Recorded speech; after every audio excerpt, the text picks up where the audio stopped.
¿Por qué tuvo que ser a Moisés a quien Dios le dijera cómo creó el mundo y todo lo que en él hay? ¿Por qué no se lo dijo a Abraham? ¿Por qué no se lo dijo a Noé, o a Isaac, o a Jacob? Miremos qué nos dice la Biblia. La gloria es para Dios TV. Reciban todos un cordial saludo en este día en el nombre del Señor Jesucristo. Algo muy importante que no podía pasar por alto, la existencia del hombre, la creación del mundo. La necesidad de Dios revelarlo para que nos quede claro y no haya ninguna duda ni engaño en todas las generaciones venideras. Pero aquí la pregunta es, ¿por qué en el tiempo de Moisés? ¿Por qué tuvo que esperar la humanidad tanto tiempo, tantos años, tantas generaciones para conocer la fundación del mundo y todo lo que en él hay?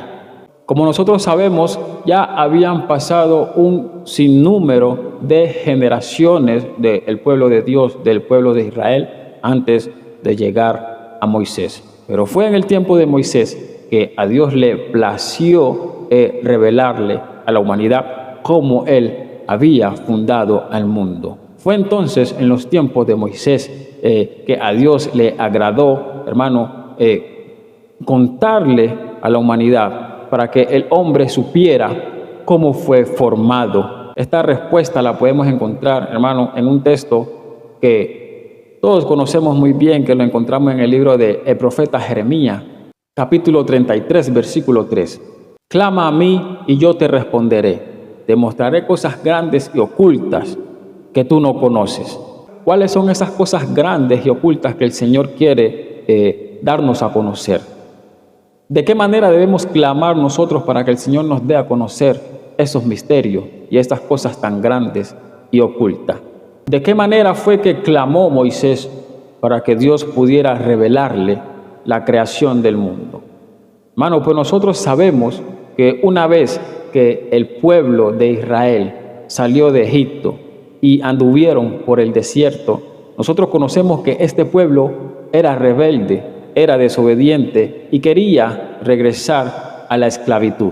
Ante tanta rebeldía y tanta altivez del pueblo de Israel, hermano, Dios se irritaba y muchas veces le decía a Moisés: yo conozco que este pueblo es rebelde y de dura cerviz. Déjame destruirlos aquí en el desierto y yo haré de ti una gran nación. Hermano, Dios irritado le decía estas palabras a Moisés. Y ahí era donde Moisés clamaba, y era el clamor que a Dios le agradaba. Moisés le decía a Dios que no hiciera aquello, porque ¿qué iban a decir las otras naciones? Que sacó al pueblo de Egipto para matarlos en el desierto. Hermano, ese clamor agradaba al Señor.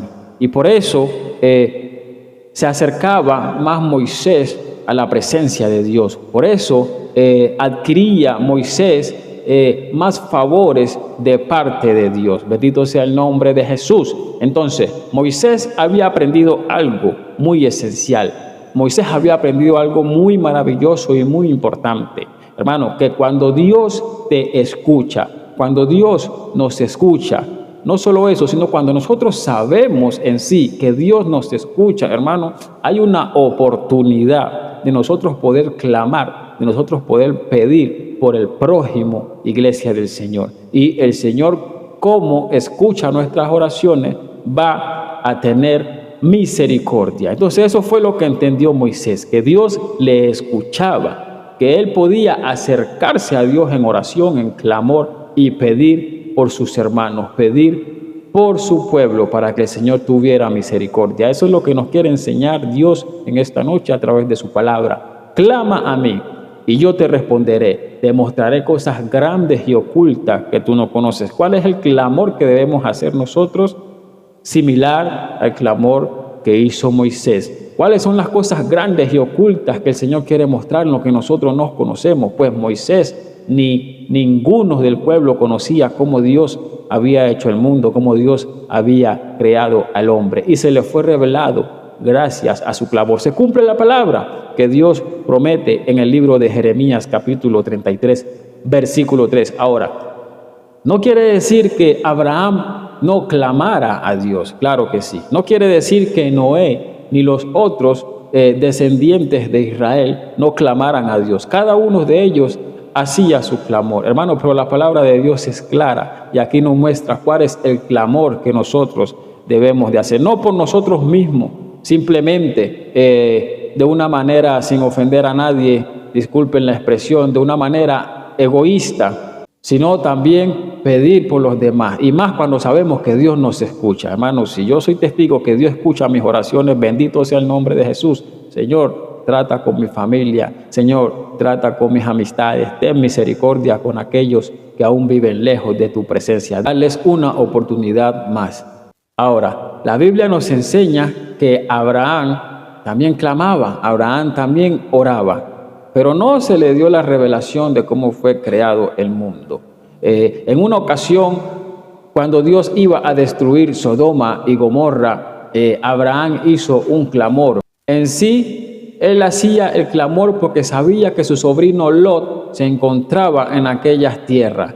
Él sabía que Lot estaba en Sodoma y Gomorra y que podía ser destruido junto con toda la ciudad. Entonces, por eso, Abraham hizo ese clamor. Y Dios, conociendo los corazones y las mentes, pudiendo discernir absolutamente todo, sabía que Abraham estaba clamando era por su sobrino y la familia de su sobrino. Pero en el caso de Moisés, Moisés clamó por todo el pueblo. Bendito sea el nombre de Jesús. Entonces, mis hermanos, que Dios les bendiga. Hay algo muy especial. No nos olvidemos, hermanos. Clamemos al Señor. El Señor quiere mostrarnos, el Señor quiere revelarnos, pero quiere que nosotros le hagamos un clamor agradable. Iglesia, presentémonos como Dios manda, presentémonos como el Señor quiere, hermanos, para que nosotros podamos ser bendecidos en nuestra vida espiritual. Alabado sea el nombre de Cristo, eternamente y para siempre.